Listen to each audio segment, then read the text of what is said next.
நச்சிகேதன் கேட்ட கேள்விக்கு பல கோணங்களில் யமதர்மராஜா பதிலை கோரி தன்னுடைய உபதேசத்தை முடிக்க இருக்கின்றார். இறுதி பகுதியில் சில சாதனைகளை நமக்கு வலியுறுத்தி ஞான பலனை கோரி நிறைவு செய்ய போகின்றார். 10, 11 இந்த 2 மந்திரங்களில் நிதித்தியாசனம் என்ற சாதனையை குறிப்பிடுகின்றார். நிதித்தியாசனம் என்பது ஒரு சாதகன் செய்யப்படுகின்ற இறுதி சாதனை. சாதனையை செய்து முடித்தவர்களை சித்தர்கள் என்று சொல்கின்றோம். சித்தி அல்லது சித்தர்கள் என்றால் அனைத்து சாதனையையும் செய்து முடித்தவர்கள், முக்தர்கள், மோட்சத்தை அடைந்தவர்கள். அவர்கள் செய்கின்ற கடைசி சாதனை நிதித்தியாசனம். இந்த சாதனை செய்ய வேண்டுமென்றால் ஆரம்பத்திலிருந்து அனைத்து சாதனைகளையும் செய்திருக்க வேண்டும். கர்மயோகத்தின் மூலமாக தங்களை தூய்மைப்படுத்தி, பக்தி, தியானம் போன்ற சாதனைகள் மூலமாக மனதை ஒருமுகப்படுத்தி, ஆத்ம ஞானத்தை அடைய வேண்டும் என்ற முழுமையான விருப்பத்தை அடைந்து, அதற்குரிய சாதனையை மேற்கொண்டு ஞான யோகம் என்று சொல்லப்படுகின்ற சாஸ்திரத்தை கேட்டல், அதை சிந்தித்தல் போன்ற சாதனைகளை எல்லாம் மேற்கொண்டு பிறகு இறுதியில் அவர்கள் நிதித்தியாசனம் என்ற ஒரு சாதனையை மேற்கொள்வார்கள். இங்கு நிதித்தியாசனம் என்றால் ஓரளவு தெளிவாக ஞானத்தை அடைந்ததற்கு பிறகு அந்த ஞானம் அதனுடைய பலனை, அதனுடைய பெனிஃபிட், பிரயோஜனத்தை கொடுக்க நம்முடைய மனமே தடையாக இருக்கும். மற்ற ஞானத்திற்கு இப்படிப்பட்ட சங்கடம் இல்லை. ஏதோ ஒரு பொருளை பற்றிய அறிவை நாம் அடையும் பொழுது அந்த அறிவுக்கும் நம்முடைய வாழ்க்கைக்கும் எந்த சம்பந்தமும் இல்லை, அல்லது நம்முடைய மனதிற்கும் எந்த சம்பந்தமும் இல்லை. ஆனால் இந்த ஞானம் நம்மை பற்றியது, நம்முடைய மனதை, நம்முடைய உணர்வை பற்றியது. ஏற்கனவே நாம் என்ன முடிவு செய்துள்ளோமோ அந்த முடிவை பற்றியது. இந்த உடல், மனம், நான் என்று ஒரு விதமான குணத்துடன் நாம் வாழ்ந்து கொண்டு இருக்கின்றோம். அந்த குணத்தையே மாற்றக்கூடிய காரணமாக இருப்பதனால் பல சமயங்களில் இந்த ஞானத்திற்கு நாமே தடையாக இருப்போம். அதை நீக்குவதுதான் நிதித்தியாசனம். நிதித்தியாசனம் என்பது ஒரு விதமான தியானம். இந்த தியானத்திற்கு மற்ற தியானத்தை போன்ற விதிமுறைகள் எல்லாம் கிடையாது.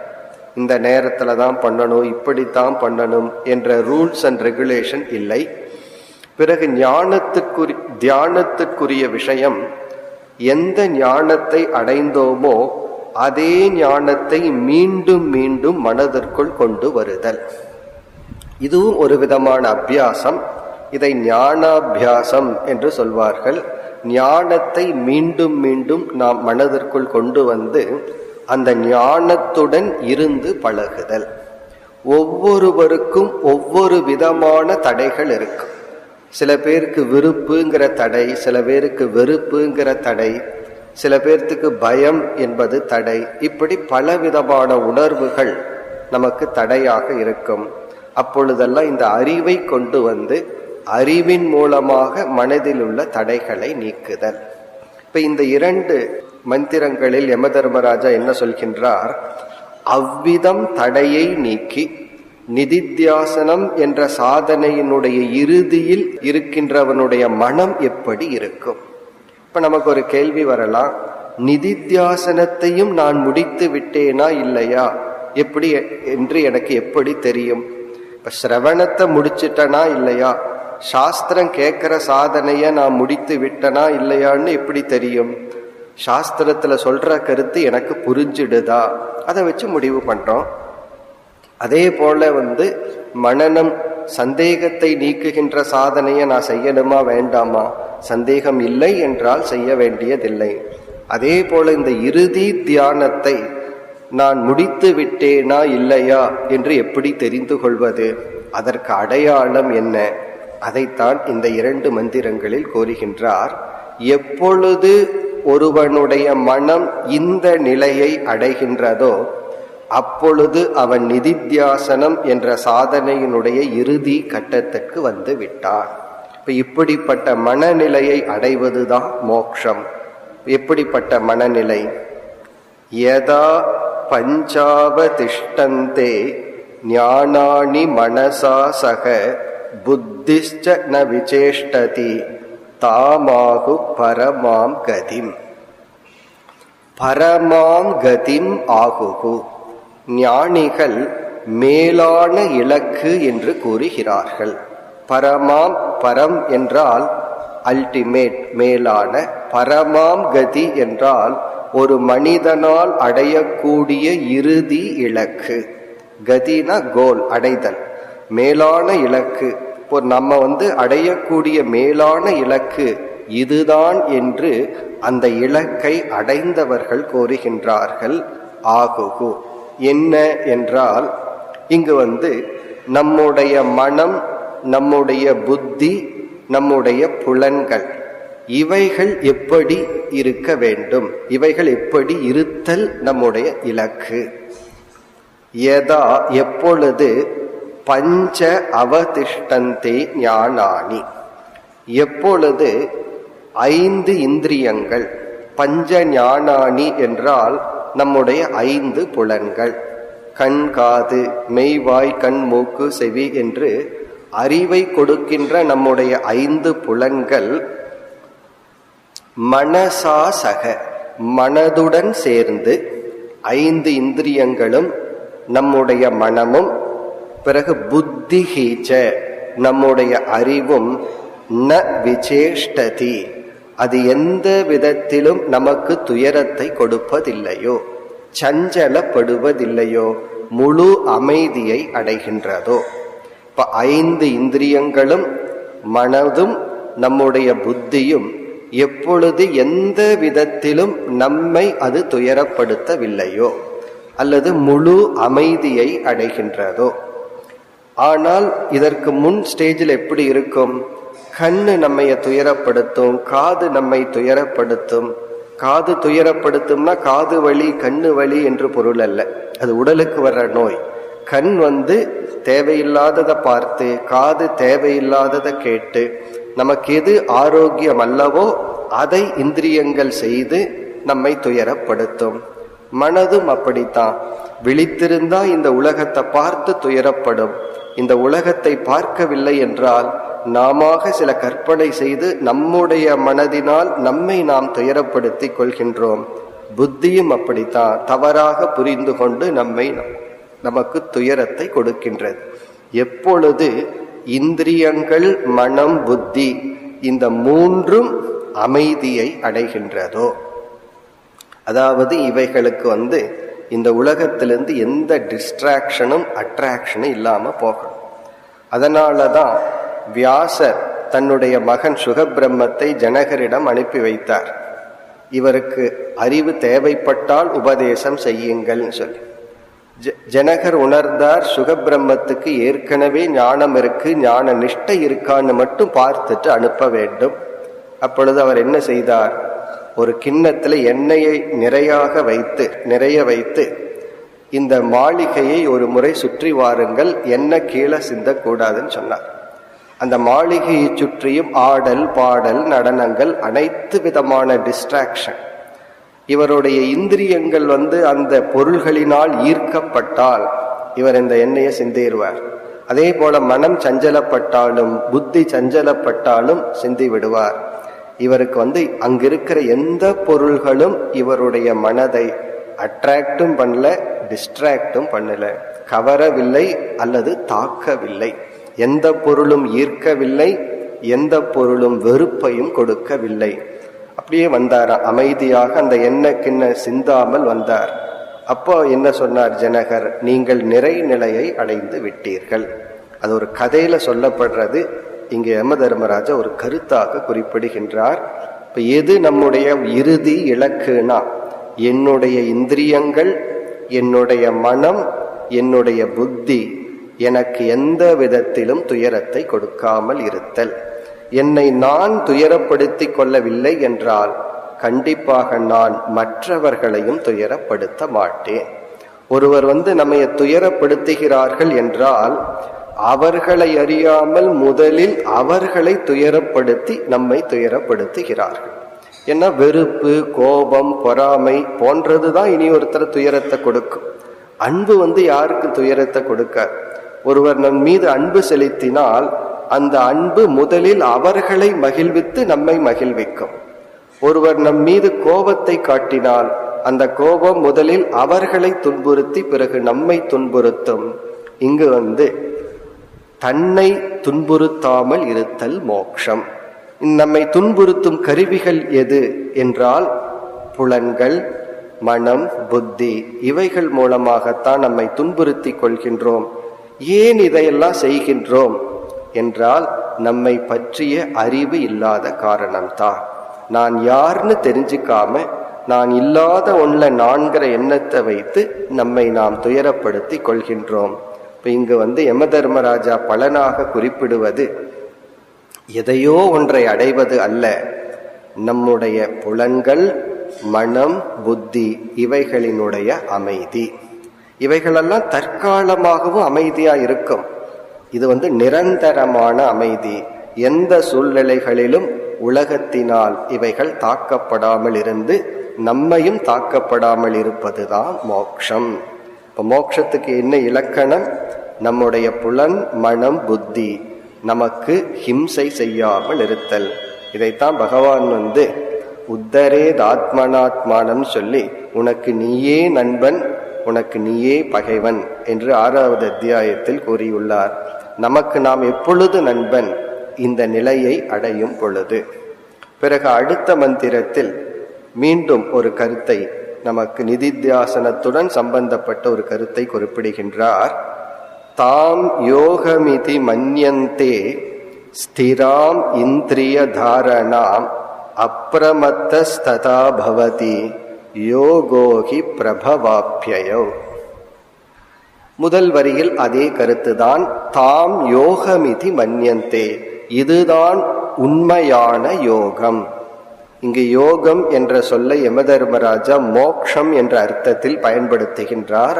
இதைத்தான் மோக்ஷம் என்று மன்யந்தே ஞானிகள் கருதுகின்றார்கள். இப்ப மோக்ஷங்கிறது ஏதோ ஒன்றை புதிதாக அடையக்கூடியதல்ல. மனதில் ஞானத்தின் மூலமாக, ஞான நிஷ்டையின் மூலமாக அடையக்கூடிய ஒரு நிறைவு, புத்தியில் அடையக்கூடிய ஒரு நிறைவு. ஸ்திராம் இந்திரிய தாரணாம், இந்திரியங்களினுடைய அமைதிதான் மோட்சம். அதனாலதான் ஒரு ஞானி நடந்து செல்வதை ஒருவர் வர்ணிப்பார், ஒரு கவி வர்ணிப்பார். அலோல சக்ஷுகு, அலோல சக்ஷுகுன்னு அவர் நடந்து செல்லும் பொழுது அவர் கண்களில் எந்த விதமான சஞ்சலமும் இல்லை. யுகமாத்திர தரிசி, அவர் கண் எவ்வளவு தூரம் நடக்கிறதுக்கு பார்க்கணுமோ அவ்வளவு தூரம். ஒரு யுகம்னா 2 அடி தான் அவருடைய பார்வை இருக்கும். மற்ற இடத்துல அவருடைய பார்வையே இல்லையா? காரணம் என்ன? பார்க்க வேண்டிய அவசியம் இல்லை. பிறகு ஒவ்வொரு அங்கங்களும் அமைதியை வெளிப்படுத்தி கொண்டிருக்கின்றதா. அலோல சக்ஷுகு யுகமாத்திர தர்ஷி. பிறகு கை கால்கள் ஒவ்வொன்றும் அமைதியைத்தான் அது அப்படியே டிரான்ஸ்மிட் பண்ணிட்டு இருக்கான். இதனுடைய அர்த்தம் என்ன? இங்கு யமதர்மராஜாவினுடைய வர்ணனை, நம்முடைய உடல், மனம், புத்தி அனைத்தும் முழுமையான அமைதியை அடைவதுதான் மோட்சம். இனி 2வது வரியில் ஒரு எச்சரிக்கை நமக்கு யமதர்மராஜா கொடுக்கின்றார். ஒரு சாதகன் மிக எச்சரிக்கையாக இருக்க வேண்டும். அப்ரமத்தஸ்ததா பவதி, அதாவது நிதித்தியாசன காலத்தில் அல்லது மோட்சத்தை நாடி வர விரும்புகின்ற சாதகர்கள், குறிப்பாக துறந்து வருபவர்கள், ஒன்றை நான் விடுகின்றேன் என்று எந்த பொருளில் இன்பத்தை அனுபவித்துக் கொண்டிருந்தோமோ அது தர்மப்படியாக கூட இருக்கலாம், அவைகளையெல்லாம் தியாகம் செய்து வருகின்ற அந்த தியாகிகளுக்காக ஒரு எச்சரிக்கை விடுக்கின்றார். அப்ரமத்தக ததா பவதி. ததா என்றால் நிதித்தியாசன காலத்தில் அல்லது சாதன காலத்தில் ஒருவன் அப்ரமத்தனாக இருக்க வேண்டும். அப்ரமத்தக என்றால் மிக மிக எச்சரிக்கையாக இருக்க வேண்டும், கவனமாக இருக்க வேண்டும், கவன குறைவாக இருந்து விடக்கூடாது. காரணம் என்ன? ஏன் இப்படி ஒரு எச்சரிக்கை? யோகோகி பிரபவாப்யயவ், யோகம் என்பது வீழ்ச்சிக்கும் உட்பட்டது. நம்ம உயர்ந்த மாதிரி நமக்கு தோன்றும், ஆனால் வீழ்ந்தும் விடுவோம். பிரபவம் என்றால் லிஃப்ட், அப்யயகன வீழ்ச்சி. சில பேரை நம்ம பார்க்கலாம், ஒரு காலத்துல பெரும் தவம் செய்து கொண்டிருப்பார்கள், பிறகு கொஞ்ச நாள்ல அதையெல்லாம் விட்டுட்டு சாதாரண மனிதர்களை விட கீழான நிலையில் வாழ்ந்து கொண்டு இருப்பார்கள். இந்த தவம் எல்லாம் கொஞ்ச நாள் தான் நடைபெற்று இருக்கும். பிரபவ அப்யயம்னா அதாவது எழுச்சிக்கும் வீழ்ச்சிக்கும் உட்பட்டது. அதாவது நீ ஸ்லிப்பாகி விழுந்துருவ அப்படின்னு அர்த்தம். மலையில நடந்து போனோம்னா ஸ்லிப்பானா எவ்வளவு தூரம் நடக்கிறோமோ அவ்வளவு தூரம் விழுந்துருவோம். அதுபோல இது வீழ்ச்சிக்கும் உட்பட்டது. எதற்கு நமக்கு இப்படி யமதர்மராஜா பயமுறுத்துகிறார் என்றால், நம்ம எச்சரிக்கையாக கவனமாக இருக்க வேண்டும். இங்க கவனமா இருக்கணும்னா என்ன அர்த்தம்? அதுக்கு ஒரு விளக்க ஆசிரியர் மிக அழகா சொல்றார், பிராக்டிக்கலா சொல்றார். ஓவர் எஸ்டிமேட் பண்ணாத அப்படின்னு சொல்றார். உன்னையே நீ அதிகமா எஸ்டிமேட் போட்டுக்காத. கொஞ்சம் ஒரு நாள் அல்லது ஒரு மாசம் தியானம் பண்ணி மனசு அமைதியாயிட்டா உடனே முடிவு பண்ணி விடாத, நான்லாம் மனசை அடக்கிட்டேன், அடைய வேண்டியதை அடைஞ்சிட்டேன்னு அவசரப்பட்டு முடிவு செய்து விடாதே. சில நாள் உன்னால் ஒரு புலனை கட்டுப்படுத்தி இருக்க முடியும் என்றால் உடனே நீ நான் அனைத்தையும் அடைந்து விட்டேன், இந்திரியத்தை வென்று விட்டேன் என்றெல்லாம் முடிவு செய்து விடாதே. உன்னை ஓவர் எஸ்டிமேட் பண்ணாத. எப்பொழுதுமே ஹம்பிளா இரு, பயத்துடன் இரு. எதுவரை? ஞான நிஷ்டை வரும் வரை. இல்லை என்றால் நம்மீதே நமக்கு வருகின்ற அந்த அபிமானம் நம்மை அழித்து விடும். முன்ன வேற ப்ராப்ளம். நம்ம நினைச்சாவே நம்மையே ஒரு இழிவா பார்த்துட்டு இருப்போம், நான் எதற்கும் பயன்படாதவன், ஏன்னா மற்றவர்கள் அப்படி சொல்வார்கள், நம்ம அப்படி நினைச்சிட்டு இருப்போம். பிறகு தவம் செய்ய ஆரம்பித்து விட்டால் நம்முடைய தவத்துக்கு மேல புகழெல்லாம் வர ஆரம்பிச்சிடும். நம்ம ஏதோ கொஞ்சம் பண்ணியிருப்போம், மற்றவர்கள் அதையும் செய்திருக்க மாட்டார்கள், உடனே மற்றவர்கள் புகழ்வார்கள், அவர்கள் ஒரு கற்பனை செய்து கொள்வார்கள் நம்ம அடைய வேண்டியதை அடைஞ்சிட்டோம் என்று. அதை நம்மளும் நம்பி விடுவோம். ஆகவே கவனமாக இருக்க வேண்டும். மற்றவர்கள் நம்முடைய தவத்தை பார்த்து புகழ்கின்ற புகழ்ச்சி அல்லது நம்மீதே ஒரு செல்ஃப் ரெஸ்பெக்ட் வரும், அது நல்லதுதான். அதுலேயும் நம்ம ஸ்லிப் ஆயிடக்கூடாது. நம்மை நம்ம மதிக்கணும். ஆனா நம்ம அனைத்தையும் அடைந்து விட்டோம் என்ற நம்மீது அதிகமான ஒரு ஒப்பீனியன், ரொம்ப ஓவரா நம்மீது நமக்கு அக்கறை இருக்கக்கூடாது. குறிப்பா செல்ஃப் பிரைஸ்ங்கிறது இருக்கவே கூடாது. அது தற்கொலையை விட கீழான ஒரு செயல். எக்காலத்திலும் எக்காரணத்தை கொண்டும் நம்மை நாம் புகழ்ந்து கொள்ள கூடாது. அதற்கு மேல இழிவான செயல் இல்லைன்னு சாஸ்திரத்துல ரொம்ப தெளிவா சொல்லப்பட்டிருக்கு. அதாவது சாஸ்திரத்துல இந்த தற்கொலை பண்றதுதான் பெரிய பாவம்னு சொல்லப்பட்டிருக்கு. ஆத்மகணனம்னா தன்னையே அழிச்சுக்கிறது ஒரு பெரிய பாவமா. அதை விட பெரிய பாவம் என்னன்னா தன்னையே புகழ்ந்து கொள்ளுதல், அப்படின்னா தன்னையே உயர்வாக நினைத்தல். அது ஏன் பாவம்னு சொல்றோம்னா, அதுதான் நம்ம எவ்வளவு சாதனையில முன்னேறி இருந்தாலும் நம்மை எரியாமல் அந்த எண்ணம், அந்த குணம் நம்மை அழித்து விடும். ஆகவே நம்மளுடைய முன்னேற்றத்திலிருந்து நாம் அழிந்து விடக்கூடாது என்றால் நம்மை நாம் அதிகமாக எடை போட்டு விடக்கூடாது. ஆரம்பத்திலேயே அடைஞ்சதெல்லாம் அடைஞ்சிட்டன்னு நினைத்து விடக்கூடாது. இதே எண்ணத்துல கடைசி வரைக்கும் இருக்கக்கூடாதுன்னு சொல்லவில்லை. ஒரு நிலையில நம்ம அடைஞ்சதை அடைஞ்சாலும் அதை நம்ம வெளியே சொல்லக்கூடாது. இப்ப யாராவது ஒருவரிடம் போய் நீங்க ஞானியான்னு கேட்டா அந்த கேள்விக்கு அவரால் பதிலே சொல்ல முடியாது. சில கேள்விக்கெல்லாம் பதில் சொல்ல முடியாது. நீங்க ஞானியான்னு கேட்டா அவர் என்ன சொல்லுவார்? ஆமான்னு சொல்லிட்டா அவர் ஞானி இல்லை, இல்லைன்னு சொல்லிட்டாலும் ஞானி இல்லைன்னு தோன்றும். அவரால் பதிலே சொல்ல முடியாது. காரணம், அவரை பொறுத்த வரைக்கும் அவர் ஒரு கோணத்துல அவர் என்ன நினைப்பார்? நான் ஞானின்னு நினைப்பார். இனியொரு கோணத்துல நான் ஞானி அல்ல என்றும் நினைப்பார். இந்த கேள்விக்கெல்லாம் பதில் இல்லை. இதை அவர் உணரும் வரை நான் ஞானியும் இல்லை, அஞ்ஞானியும் இல்லை, நான் தபஸ்வியும் இல்லை, போகியும் அல்ல. இறுதியான ஞானம் என்ன? நான் தவம் செய்பவனும் அல்ல, போகியும் அல்லங்கிறது தான். அதாவது போகத்தை அனுபவிப்பவனும் அல்லன்னு தான். ஆனா தவம் செய்யற காலத்துல நான் தபஸ்வி, நான் ஞான யோகிங்கிற எண்ணம் எல்லாம் இருக்கும். அது நம்மை அழித்து விடும். அது ஏன் என்றால், சில சமயங்கள்ல ஞானம் வந்துட்டதாக நமக்கு தோன்றும். அது ஞான ஆபாசமாக இருக்கும். ஞானத்தை போல அது தோன்றுமே தவிர அது ஞானமாக இருக்காது. இனி ஒரு காரணம், நம்முடைய ஆழ்ந்த மனதில் சில வாசனைகள் எல்லாம் பதிந்திருக்கும். அதாவது depth of the mind, inner மைண்டில் சில வாசனைகள் இருக்கும்.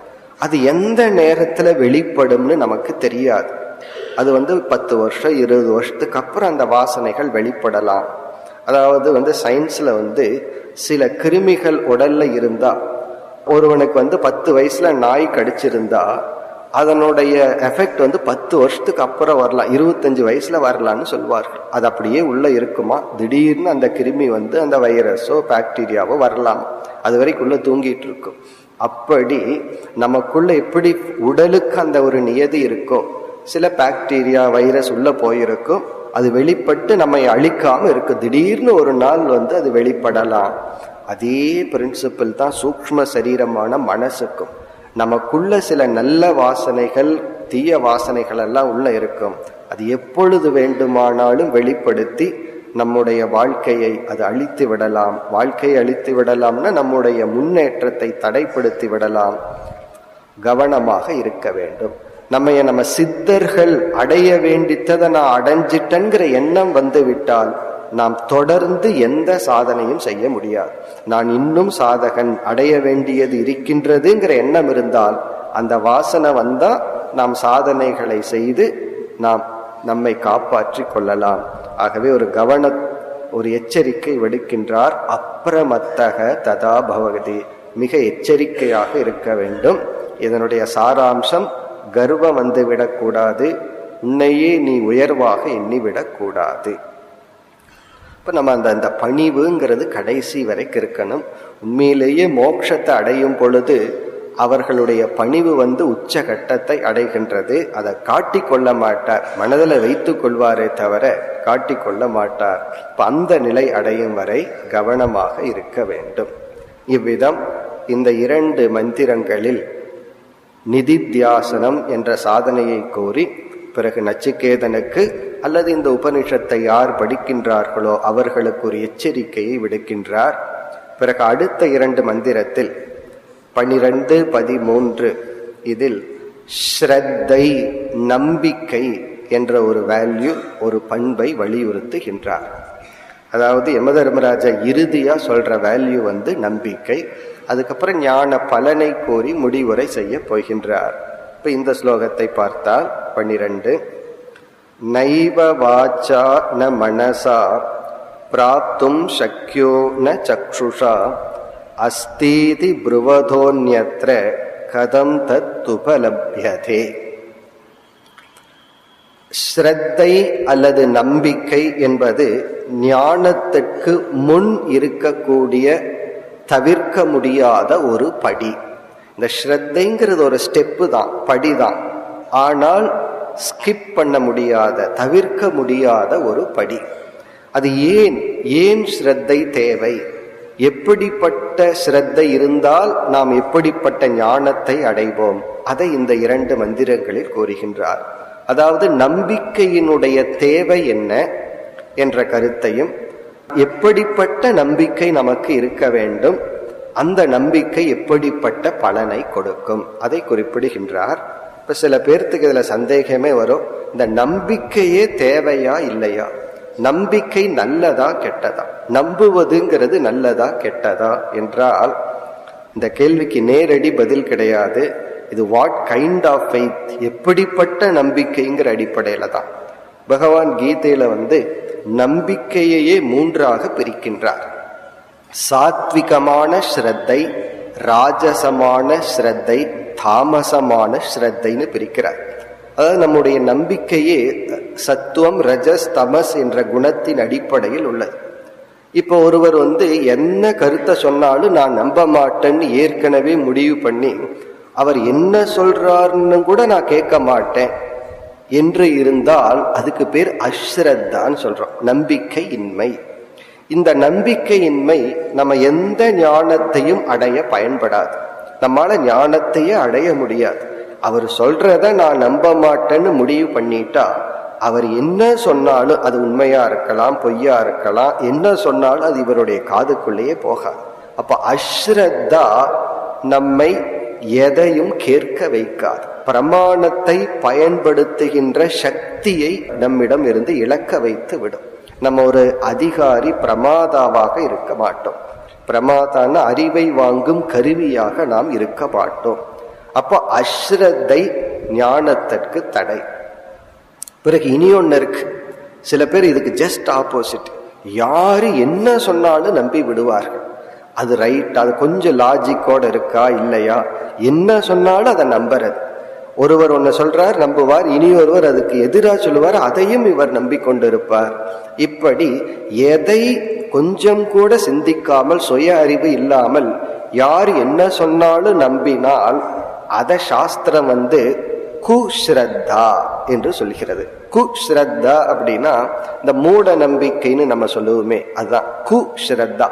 அஸ்ரத்தான்னா நம்பிக்கையே இல்லை. கு அப்படிங்கிற வார்த்தை தவறான நம்பிக்கை. தவறான நம்பிக்கை அப்படின்னு சொன்னா சுயமான சிந்தனையே இல்லாமல் சிந்திக்கின்ற திறனையும் சிந்திக்கின்ற பழக்கத்தையும் விட்டவர்கள். இந்த புத்தியை பயன்படுத்தாம இருந்து புத்திங்கிற ஒரு பகுதி நம்ம மனசுல, புத்திங்கிற ஒரு பகுதியே அது ஒர்க் இல்லாம இருக்கும். ஒரு பொருளை பயன்படுத்திட்டு இருந்தா தான் அது இருக்கும்.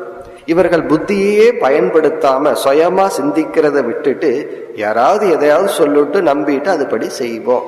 இப்ப சுய சிந்தனை அற்றவர்கள் அவர்கள் அப்படி நம்புபவர்களை குஸ்ரத்தா. குஸ்ரத்தான என்ன சொன்னாலும் நம்புகிறது. அது அவர்களுக்கு நல்லதல்ல, மற்றவர்களுக்கு நல்லதல்ல. பிறகு ஸ்ரத்தைனா என்ன? What is faith? ஸ்ரத்தைனா என்ன? ஸ்ரத்தையினுடைய தேவை எந்த இடத்துல வருது? இப்போ ஒருவர் ஒரு கருத்தை சொல்றார். நம்ம இந்த சாஸ்திரத்தை உதாரணமா எடுத்துக்கோம். சிஷ்யன் இந்த உலக இன்பத்தை அனுபவிச்சுட்டு இருக்கான். திடீர்னு அவனுக்குள்ள ஒரு விரக்தி ஏற்படுகிறது. விரக்தி ஏற்பட்டு இந்த இன்பமெல்லாம் நிலையற்றதாச்சே, நான் தேடுகின்ற நிலையான இன்பம் இந்த உலகத்திலிருந்து எனக்கு கிடைக்கவில்லை என்ற எண்ணத்துல இந்த உலகம் கொடுக்கிற இன்பத்திலிருந்து விடுதலை அடைஞ்சான். விடுதலைனா விடுபட்டான். அதே சமயத்துல அவனுக்குள்ள ஒரு நிறைவின்மை. அப்ப குரு கிட்ட வரும்போது எப்படி வர்றான்? இந்த உலகம் கொடுக்கிற இன்பத்திலிருந்து கொஞ்சம் ஒரு வைராகியத்தை அடைஞ்சு ஒரு நிறைவின்மையுடன் குருவிடம் சிஷ்யம் வர்றான். குரு சாஸ்திரம் இப்படி சொல்லுதுன்னு ஒரு உபதேசம் பண்றார்.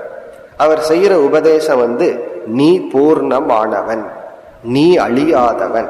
சிஷ்யனோ மரணத்தை நினைச்சு நினைச்சு மரண பயத்தோட வர்றான். இந்த உலகம் துக்கம் கொடுக்குதுங்கிற எண்ணத்துல வர்றான். ஆனா சாஸ்திரம் என்ன உபதேசிக்குது? உண்மையில் நீ மரணம் அடையாதவன், உண்மையில் நீ ஆனந்த சொரூபம். இப்ப சாஸ்திரம் சொல்ற அறிவுக்கும் தன்னுடைய அனுபவத்திற்கும் ஒரு கான்ட்ரடிக்ஷன், விரோதம் வருது.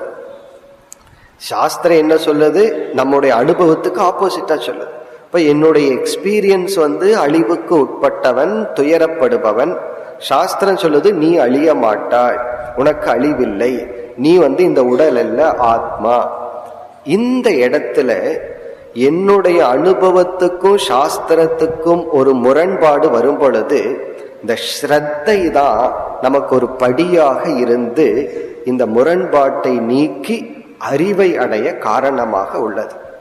இந்த ஸ்ரத்தையினுடைய தேவை எங்க வருதுன்னா, எங்க கான்ட்ரடிக்ஷன் வருதோ, இரண்டு மீன்ஸ் ஆஃப் நாலேஜ், இரண்டு அறிவை கொடுக்கும் கருவிகளுக்குள் ஒரு எதிர்கருத்து வரும் பொழுது ஸ்ரத்தை தேவைப்படுது. சாஸ்திரமும் அறிவை கொடுக்கிற கருவி, என்னுடைய அனுபவமும் ஒரு அறிவை கொடுத்துட்டு இருக்கு. இந்த இரண்டுக்கு ஒரு கான்ட்ரடிக்ஷன் வரும் பொழுது நமக்கு ஸ்ரத்தை தேவைப்படுகிறது.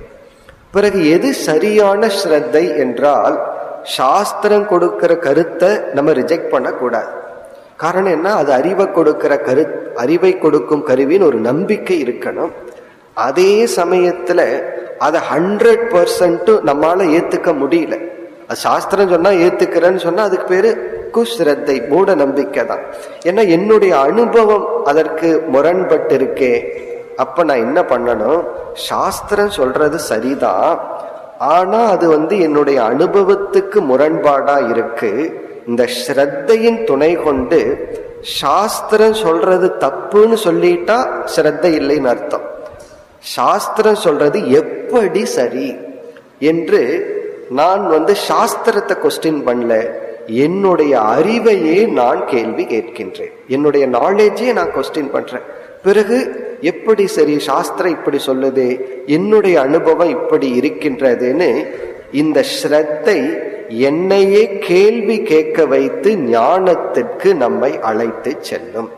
இந்த ஃபெய்த் தான் என்ன பண்ணுது, அதையும் விட முடியல, அதே சமயத்துல என்னுடைய எக்ஸ்பீரியன்ஸும் என்னால நீக்க முடியல. இந்த ஃபெய்த் தான் என்ன பண்ணும், அப்ப என்னுடைய அனுபவத்தை நான் எப்படி பொருள்படுத்தணும்?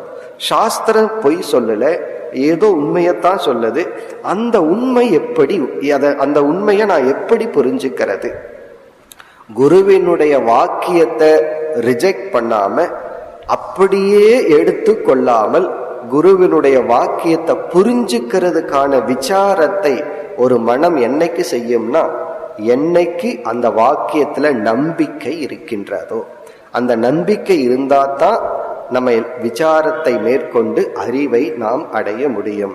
அப்ப ஸ்ரத்தையினுடைய தேவை எங்க என்றால், எங்கு இரண்டு அறிவை கொடுக்கும் கருவி முரண்படுவது போல நமக்கு தெரிகிறதோ, பிறகு ஞானம் வந்தவுடனே நம்ம எப்படி புரிஞ்சுக்குவோம்? சரியா புரிஞ்சுக்குவோம். அதாவது நான் இந்த உடல்னு நினைச்சிட்டு நான் அழிகிறேன்னு நினைச்சிட்டு இருக்கேன். சாஸ்திரம் உடல்ங்கிற அடிப்படையில நீ அழியாதவன்னு சொல்லவில்லை, உடலுக்கு அப்பாற்பட்ட ஆத்ம தத்துவத்தின் அடிப்படையில தான் சொல்லுது. நான் இப்படிப்பட்ட அறிவோட இருந்தா துயரப்பட்டுட்டு தான் இருப்பேன். ஒரு புதிய அறிவோடு இருந்தால், சாஸ்திரம் கொடுக்கிற அறிவுடன் வாழ்ந்தால் எனக்கு துயரம் இல்லை. இந்த மாதிரி நம்ம புரிஞ்சுக்கிறதுக்கு ஸ்ரத்தை தான் காரணமாக இருக்கு. இப்ப ஸ்ரத்தை, நம்பிக்கை அப்படிங்கிறது ஞானத்திற்கு முன்னாடி இருக்கிற படி. இந்த இரண்டு மந்திரங்களில் ஏன் ஸ்ரத்தை தேவைப்படுகிறது, எப்படிப்பட்ட நம்பிக்கை நமக்கு எப்படிப்பட்ட ஞானத்தை கொடுக்கும், அதை குறிப்பிட்டுள்ளார். இதை பார்த்தால் 12வது மந்திரத்தை பார்த்தால், நைவ வாச்சா ந மனசா பிராப்தும் சக்யோ ந சக்ஷுஷா. இந்த ஆத்ம தத்துவத்தை கண்ணால் பார்த்து புரிந்து கொள்ள முடியாது, வாயாலும் விளக்கி புரிந்து கொள்ள முடியாது, ந மனசா மனதாலும் புரிந்து கொள்ள முடியாது. அப்படின்னா இந்த ஆத்ம தத்துவம் நம்முடைய அனுபவ பிரத்யக்ஷ பிரமாணத்திற்கு பொருளாக இல்லை. அதாவது இந்த உலகமும் கண் காதுல பார்த்து புரிஞ்சுக்கிற மாதிரி இருந்து, ஆத்மாவும் அப்படி இருந்தா நமக்கு ஒரே பிரமாணத்துல ஒரே அறிவை கொடுக்கும் கருவியில உலகத்தை பற்றியும் தெரிஞ்சுக்கலாம், ஆத்மாவை பத்தியும் தெரிஞ்சுக்கலாம். ஆனா இந்த ஆத்மாவை ஆகம பிரமாணத்திலிருந்து, சாஸ்திர பிரமாணத்திலிருந்து தான் தெரிஞ்சுக்க முடியுது. இந்த உலகத்தை அனுபவ பிரமாணத்திலிருந்து தெரிஞ்சுக்கிறோம். அப்படி இருக்கும் பொழுது சாஸ்திரம் என்னுடைய அனுபவத்திலிருந்து வருகின்ற கருத்துக்கு விருத்தமாக விரோதமா சொல்லுதேன்னு வரும் பொழுது சாஸ்திரத்துல நம்பிக்கை வைத்தல். அப்ப கண்ணுனால பார்க்க முடியாது ஆத்மா, ஏன்னா அதுக்கு உருவம் இல்லை.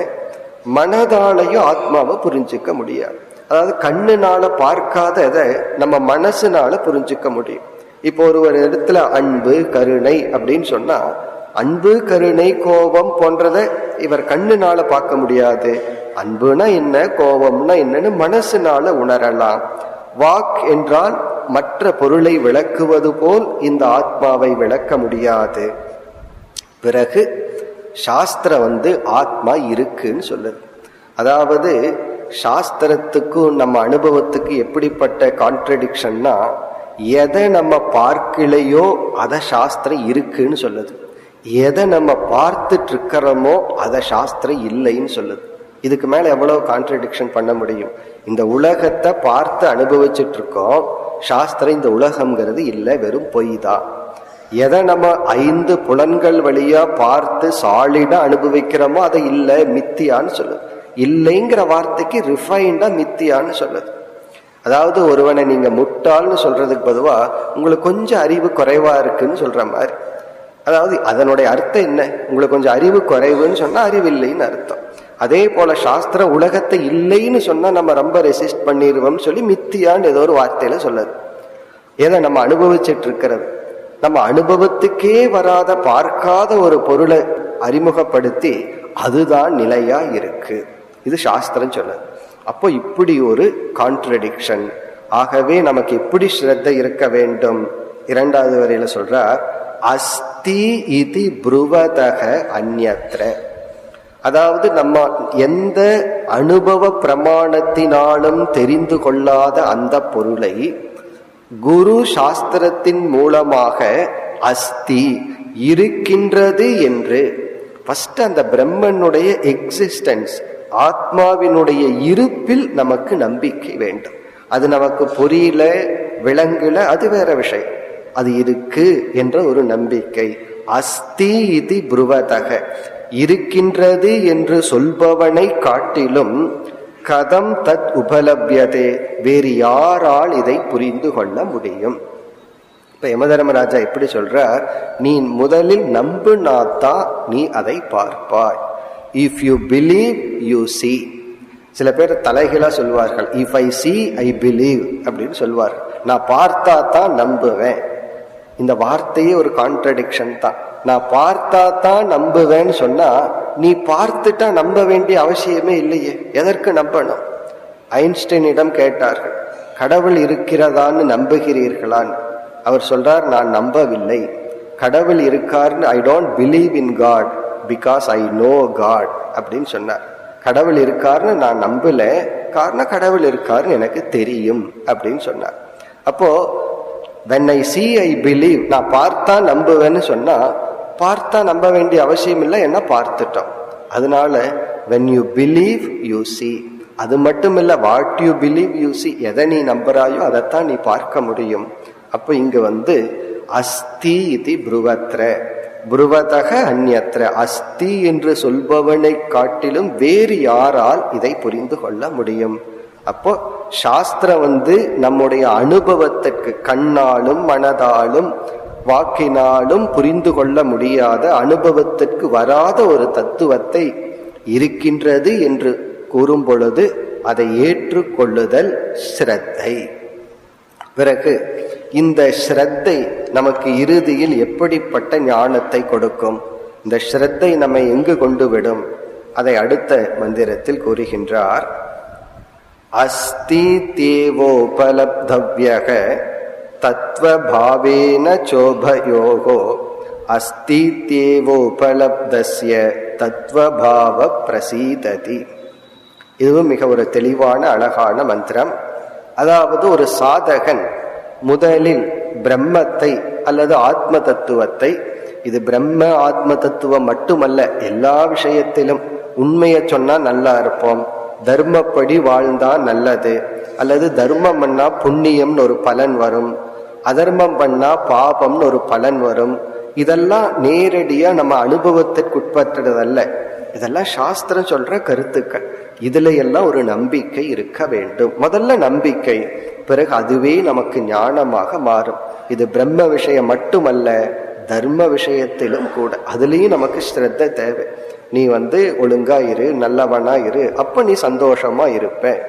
உன்னுடைய லட்சியம் என்ன? சந்தோஷமா இருக்கணும். அதுதான் உன்னுடைய லட்சியம்னா அந்த மகிழ்ச்சிய தர்மந்தான் உனக்கு கொடுக்கும், அதர்மம் உனக்கு கொடுக்காது. இதுலயும் நமக்கு ஒரு நம்பிக்கை தேவை. அதே போல பிரம்ம விஷயம், இங்க பிரம்ம விஷயத்தை கூறுகின்றார்.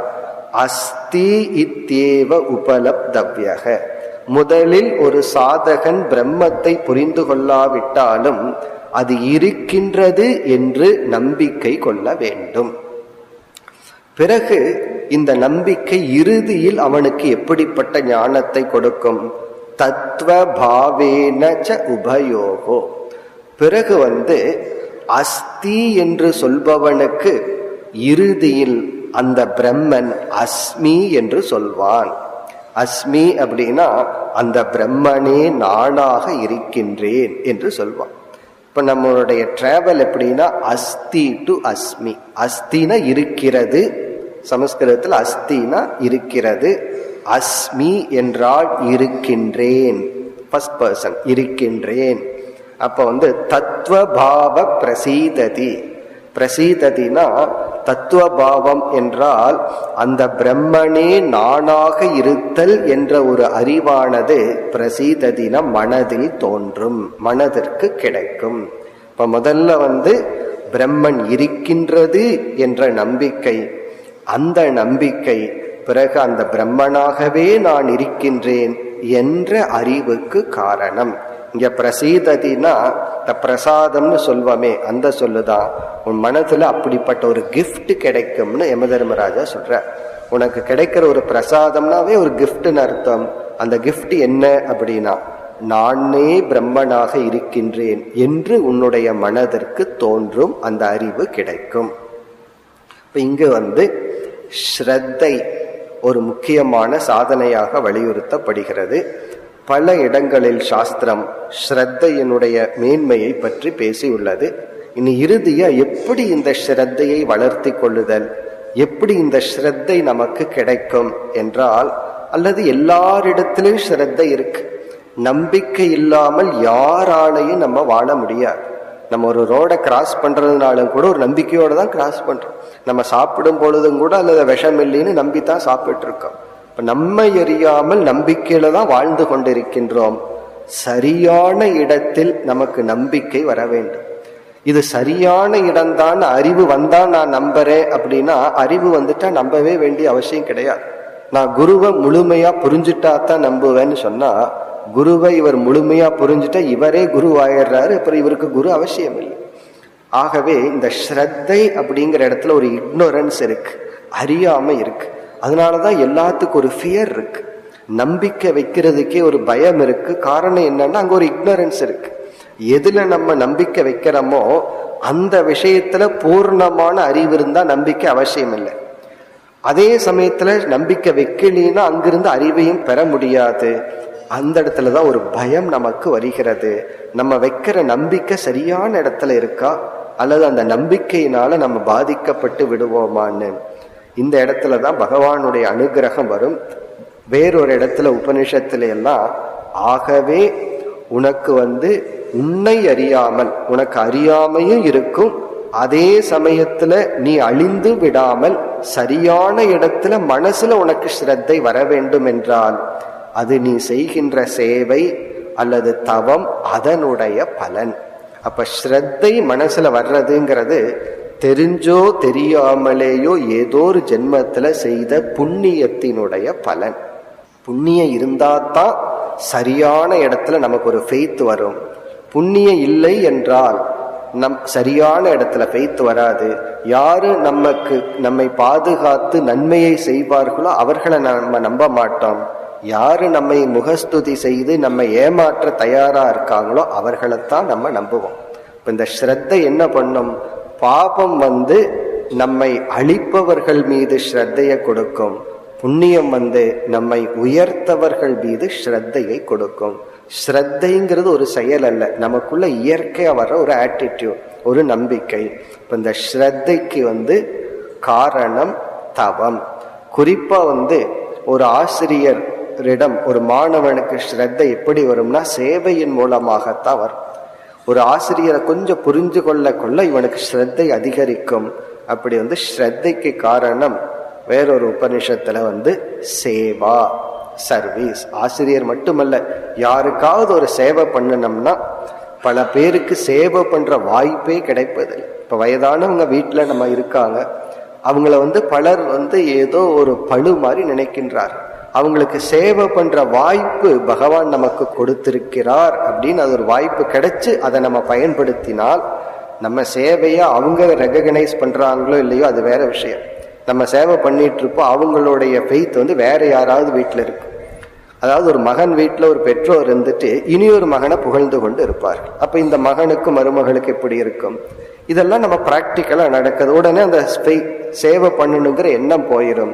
இங்க நம்ம எந்த எண்ணத்துல சேவை பண்ணணும், சேவையின் பலனை அடையுங்கிற புரிஞ்சுக்கிறாங்களோ இல்லையோ, இந்த சேவை பண்ணும் வாய்ப்பை இறைவன் எனக்கு கொடுத்துள்ளான், இது எனக்கு நன்மையை தரும், இது எனக்கு அறிவை கொடுக்க காரணமாக இருக்கும்.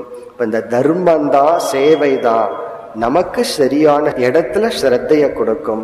அந்த இடத்துல நமக்கு அறிவின்மை தான். பிறகு அந்த ஸ்ரத்தையே தத்துவபாவ பிரசீததி, அந்த தத்துவ பாவத்தை உண்மை தன்மையை நமக்கு புகட்டும். இப்ப இறுதியா இவர் சொன்ன வேல்யூ ஸ்ரத்தை. இனி அடுத்த 2 மந்திரங்களில் பலஸ்ருதி. பலஸ்ருதி என்றால் மோக்ஷம் என்கின்ற பலனை குறிப்பிடுகின்றார். அதாவது இந்த ஞானம் வந்துவிட்டால் எப்படிப்பட்ட பலனை நாம் அடைகின்றோம். 14, 15 இதுல இறுதியா பிரயோஜனத்தை சொல்றார். யதா சர்வே பிரமுச்யந்தே காமா ஏஸ்ய ஹிருதி ஸ்ருதாக அதமர்த்யோ அமிர்தோ பவதி அத்ர பிரம்ம சமஷ்ணுதே. ஒவ்வொரு மந்திரமும் ஆழ்ந்த கருத்துக்களையுடைய மந்திரங்கள். எப்பொழுது யதா ஞான காலத்தில், இங்க ஞான காலம்னா ஞான நிஷ்டையை, ஞானத்தில் நிலை பெறும் பொழுது, பிரமுச்யந்தே அஸ்ய ஹிருதி ஸ்ருதாகா காபாகா, இவனுடைய மனதில் இருக்கின்ற அனைத்து ஆசைகளும் இவனிடமிருந்து நீங்கி விடுகின்றது. ஹிருதி ஸ்ருதாகனா ஆசைகள் எல்லாம் மனதை பற்றியது. மனதில் இருக்கின்ற அனைத்து ஆசைகளும் இவனிடமிருந்து சென்று விடுகிறது. இப்ப இதை கேட்ட உடனே நமக்கு இதை புரிஞ்சுக்கிறதே கொஞ்சம் கஷ்டமா இருக்கும். இப்ப ஆசையே இல்லைன்னா நான் எப்படி இந்த உலகத்துல வாழுவேன்? இப்ப இந்த இடத்துல நம்ம புரிந்து கொள்ள வேண்டியது, நம்மை பந்தப்படுத்துகின்ற ஆசைகள். ஆசையே 2ஆ பிரிச்சிடறோம். நம்மைய பந்தப்படுத்துற ஆசை, நம்மைய மகிழ்ச்சி படுத்துகின்ற ஆசை. இது நம்மைய பந்தப்படுத்துற ஆசைகள் எல்லாம் நம்மை விட்டு விலகிவிடும். இந்த ஆசை 2 விதத்துல வரலாம். நிறைவின்மையிலையும் வரலாம், நிறைவிலையும் வரலாம். மனசு நிறைஞ்சிருக்கும் போது ஏதாவது பண்ணலான்னு தோணும். மனசு நிறைவில்லாமல் இருக்கும் பொழுது ஏதாவது செய்யணும்னு தோணும். இது நிறைவின்மையிலிருந்து தோன்றுகின்ற அனைத்து ஆசைகளும் நீங்கப்படுகிறது. இப்ப மனதுல எந்த ஆசையும் இல்லாமல் நம்ம இந்த உலகத்துல வாழ்ந்தோம்னா அதுதான் உண்மையான ஜீவன் முக்தி. இப்ப ஆசையே இல்லாம இந்த உலகத்துல சஞ்சரிக்கும் பொழுது எல்லா பொருள்களையும் நல்லா வேடிக்கை பார்ப்போம். ஏன்னா அதோட எந்த சம்பந்தம் இல்லை. இப்ப சீரியல் பார்க்கிற மாதிரி, இப்ப சீரியல்ல பார்க்கும்போது அந்த கேரக்டரை பார்த்து சிரிக்கிறோம், அழுகிறோம், எல்லாம் பண்றோம், என்ஜாய் பண்றோம். காரணம் என்ன? அதுல எந்த பொருள் நமக்கும் அதுக்கு எந்த சம்பந்தமும் இல்லை. அதுபோல இந்த உலகத்தில் ஆசையற்றவனாக மகிழ்ச்சியுடன் வாழ்வான். பிறகு இனியொன்றிலிருந்து முக்தி. அத மர்த்தியக அமிர்தோ பவதி. இந்த நிலையில் மர்த்தியகன மரண பயத்துடன் கூடியவன், அமிர்தக பவதி மரண பயமற்றவன் ஆகின்றான். அதாவது எல்லா பயத்திலையும் பெரிய பயம் மரண பயம். நான் மரணத்தை அடைந்து விடுவேன்கிற ஒரு பயம், அல்லது எதையாவது இழந்து விடுவேன்னு ஒரு பயம். அந்த ஒரு இன்செக்யூரிட்டி, ஒரு பாதுகாப்பின்மை நம்ம எரியாமல் இருக்கு. அதாவது நம்ம பாதுகாப்பு இன்மையின் வசப்பட்டு நம்மைய பாதுகாத்து கொள்ள வேண்டும்னு சொல்லி பணங்கள், உறவினர்கள், எல்லா பொருள்களையும் சேர்த்துக்கிறோம். பிறகுதான் நமக்கு தெரிய வருது, பெரிய வீடு அல்லது உறவினர்கள், பணம், இதையெல்லாம் சேர்த்ததுக்கு அப்புறம் அதை நம்ம பாதுகாக்க வேண்டியது உள்ளது. அதெல்லாம் எதுக்கு அடைஞ்சோம்னா அது நம்மைய பாதுகாக்கும்னு பிறகுதான் புரியுது. அதை பாதுகாக்கிறதுலயே நம்முடைய காலம் எல்லாம் போயிருது. இந்த பாதுகாப்பின்மைங்கிறது பணம் இருக்கிறவங்களுக்கு இருக்கு, பணம் இல்லாதவர்களுக்கு இருக்கு. பிறகு யாருக்கு இல்லைன்னா ஞானிக்கு மட்டும் இல்லை. அந்த இன்செக்யூரிட்டிங்கிற ஃபீலிங் இந்த ஞானத்தினாலதான் நீங்கும். பிறகு அத்ர பிரம்ம சமஷ்ணுதே. இதுக்கெல்லாம் காரணம் என்னன்னா இங்கேயே அவன் பிரம்மத்தை அடைகின்றான், அடைந்துள்ளான். இப்ப மோக்ஷங்கிறது இந்த இடத்துல யமதர்மராஜா தெளிவுபடுத்துறார். ஒரு லோகத்திலிருந்து இனி ஒரு லோகத்திற்கு செல்வதல்ல, இறந்ததுக்கு அப்புறம் சொர்க்கத்துக்கோ பிரம்மலோகத்துக்கோ செல்வதல்ல. மோக்ஷம் என்பது இங்கேயே இப்பொழுதே அடையக்கூடியது. அத்ரன்னா இந்த உடலில் இருக்கும் பொழுதே அதே சூழ்நிலையில் அதே இடத்தில் பிரம்மத்தை சமஷ்ணுதே அடைந்து விடுகின்றான். பிறகு அடுத்த ஸ்லோகத்தில் 15வது மந்திரத்தில் மீண்டும் ஆத்ம ஞான பலன் அல்லது ஜீவன் முக்தியை விளக்குகின்றார். சென்ற மந்திரத்துல ஆசையிலிருந்து விடுதலைன்னு சொன்னார். இங்கு மனதில் இருக்கின்ற கோபம், பொறாமை, வெறுப்பு போன்ற உணர்வுகளிடமிருந்து விடுதலை, அதை கூறுகின்றார். யதா சர்வே பிரபித்யந்தே ஹிருதயஸ்யேக கிரந்தயக அதமர்த்யோ அமிர்தோ பவதி ஏதாவத்யனுசாசனம். யதா எப்பொழுது மனதில் இருக்கின்ற கிரந்தி, கிரந்தினா முடிச்சுன்னு அர்த்தம். அதாவது ஒரு கயிறு நம்மை கட்டி போடுவது போல மனதில் இருக்கின்ற சில எண்ணங்கள் நம்மை கட்டி போடுகின்றது. எப்படிப்பட்ட எண்ணங்கள்? பொறாமைங்கிற ஒரு எண்ணம், வெறுப்புங்கிற எண்ணம், பிறகு ஒப்பிட்டு பார்த்தல், நம்மை தாழ்வாக நினைத்தல் அல்லது உயர்வாக நினைத்தல், இப்படிப்பட்ட சில எண்ணங்கள் நம்மை கட்டி விடுகின்றது, நம்மை பந்தப்படுத்தி விடுகிறது. நம்ம உண்மையிலேயே எப்படி பந்தப்பட்டுள்ளோம் என்றால் எண்ணங்களினாலேயே நாம் நம்மை கட்டி கொண்டு உள்ளோம். அப்ப விடுவிக்கிறது எப்படின்னா எண்ணங்களினால், தாட்டுல நம்ம பயண்டாயிருக்கோம். அப்படிப்பட்ட கிரந்திகள் நம்மை கட்டுகின்ற எண்ணங்களிலிருந்து இவனுக்கு விடுதலை. பிறகு மீண்டும் சொல்றார், மர்த்தியக அமிர்தோ பவதி, பயந்து கொண்டிருக்கின்ற மர்த்தியன் அமிர்தன், அதாவது மரணமற்ற நிலையை அடைகின்றான் என்று கூறி ஏதாவத் அனுசாசனம். யமதர்மராஜா சிஸ்டமேட்டிக்கா முடிக்கிறார், இவ்வளவுதான் உபதேசம். ஏதாவத்னா திஸ் மச் எலோன், அனுசாசனம்னா டீச்சிங், இவ்வளவுதான் உபதேசம், இதற்கு மேல ஒன்றும் இல்லை. இந்த வரிக்கு பெரிய விளக்கங்கள் எல்லாம் இருக்கு. ஏதாவத் அனுசாசனம் சொன்னா இவ்வளவுதான் டீச்சிங். இந்த வரியை எடுத்துட்டு சில நூல்கள்ல 100-200 பக்கம் விளக்கம் எழுதுவார்கள். இவ்வளவுதான் டீச்சிங் அப்படிங்கிறதுக்கு என்ன விளக்கம் இருக்கு நமக்கு தோன்றும். ஆனால் இந்த விளக்க ஆசிரியர்கள் இந்த ஒரு வரி போது ஒரு புஸ்தகம் எழுதுறதுக்கு, அதுக்கு ஒரே ஒரு கருத்தை மட்டும் பார்ப்பாது. எப்படி இந்த ஒரு வரியில புஸ்தகம் எழுதுகிறார்கள்னா, இவ்வளவுதான் டீச்சிங்னு சொல்றதனுடைய அர்த்தம் என்ன, எப்படி ஆரம்பிக்கின்றார்கள்னா, இப்போ ஒருத்தர் வீட்டுக்கு நம்ம போறோம், போன உடனே அவங்க கிட்ட கேட்கிறோம், குடிக்கிறதுக்கு தண்ணி இருக்கா அப்படின்னு கேட்கிறோம். உடனே அவங்க என்ன நார்மலா செய்வார்கள், தண்ணி கொண்டு வருவார்கள். ஒருவர் இருக்கிறதுன்னு சொல்லிட்டு அமர்ந்துட்டார் வச்சுக்கோமே, குடிக்கிறதுக்கு தண்ணி இருக்கான்னு கேட்டா இருக்குன்னு உட்கார்ந்துட்டார். அப்ப நம்ம கேட்கறோம், நீங்க கொடுக்க மாட்டீங்களான்னு கேட்கறோம். நீங்க என்ன கேட்டீங்க? தண்ணி இருக்கான்னு கேட்டீர்கள். நான் இருக்குன்னு சொன்னேன். அப்போ இதனுடைய அர்த்தம் என்ன? தண்ணி இருக்கான்னு கேட்டா அங்க இருக்குன்னு சொல்றது நம்ம எதிர்பார்க்கல, தண்ணிய கொண்டு வான்னு அர்த்தம். தண்ணி இருக்கான்னு கேட்டா தண்ணிய கொண்டு வா. அப்போ எந்த ஒரு வாக்கியமுமே இருக்கிறத சொல்றதுனால ஒரு பிரயோஜனம் கிடையாது. எந்த ஒரு வாக்கியமே நம்மை செயல்ல தூண்டுனா தான் பிரயோஜனம். அப்போ இந்த கர்மகாண்டிகள் எல்லாம் என்ன சொல்றாங்க, இந்த வேதாந்தம் பிரயோஜனமற்றது, அது இருக்கிற பிரம்மத்தை பேசுது, என்ன பலன்? தண்ணி இருக்கான்னு கேட்டா இருக்குன்னு சொன்னா என்ன பிரயோஜனம்? அது கொண்டு கொடுக்கணும். அப்போ உபனிஷத் என்ன பண்ணுதுன்னா இருக்கிற பிரம்மத்தை சொல்லிட்டு போகுது, அதனால என்ன பிரயோஜனம்? இப்ப இங்க யமதர்மராஜா சொல்றார், சில சமயங்கள்ல இருக்கிறத தெரிஞ்சுக்கிறது தான் பிரயோஜனம். 10வது மனிதனை ஆத்துல விட்டு கடந்து நம்ம கவுண்ட் பண்றதுல தப்பு பண்ணிட்டோம், ஆத்தோட போயிட்டான்னு நினைச்சிட்டோம். இருக்கிறத தெரிஞ்சுக்கிறது தான் பிரயோஜனம். அப்ப இங்க ஞான காண்டம்ங்கிறது நம்மை செயலில் தூண்டும் வாக்கியம் அல்ல, இருப்பது நமக்கு தெரியாமல் இருக்கின்றது, அந்த அறியாமையை நீக்குவது. இப்ப ஏதாவது அனுசாசனம்னா இந்த ஞானத்துக்கு பிறகு நீ ஒன்னும் செய்ய வேண்டாம். சாஸ்திரம் உன்னை எந்த செயலிலும் தூண்டவில்லை.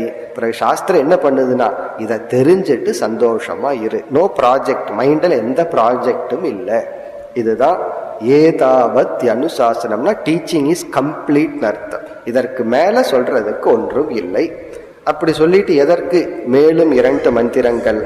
அடுத்த மந்திரத்துல யாருக்கு பிரம்மத்தை புரிந்து கொள்ள முடியவில்லையோ, அதே சமயத்தில் தர்மப்படி வாழ்ந்து தியானம் செய்துள்ளார்களோ, அவர்கள் கிரம முக்தியை அடைகின்றார்கள்.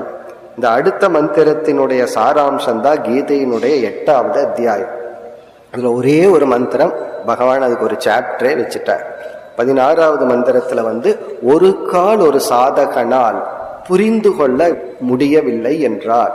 இதிலிருந்து என்ன தெரியுது? இவ்வளவு உபதேசத்தை யமதர்மராஜா செய்தும் இத கேட்டும் புரிஞ்சுக்காம போறதுக்கு வாய்ப்பு இருக்கு. ஏன்னா புரிஞ்சுக்கிறதுங்கிறது அவ்வளவு கடினமான செயல். அப்படி ஒருவனால் புரிந்து கொள்ள முடியவில்லை. அவன் தர்மப்படி வாழ்ந்து தியானம் எல்லாம் செய்தால் அவன் பிரம்மலோகத்தில் சென்று பிறகு முக்தியை அடைகின்றான்.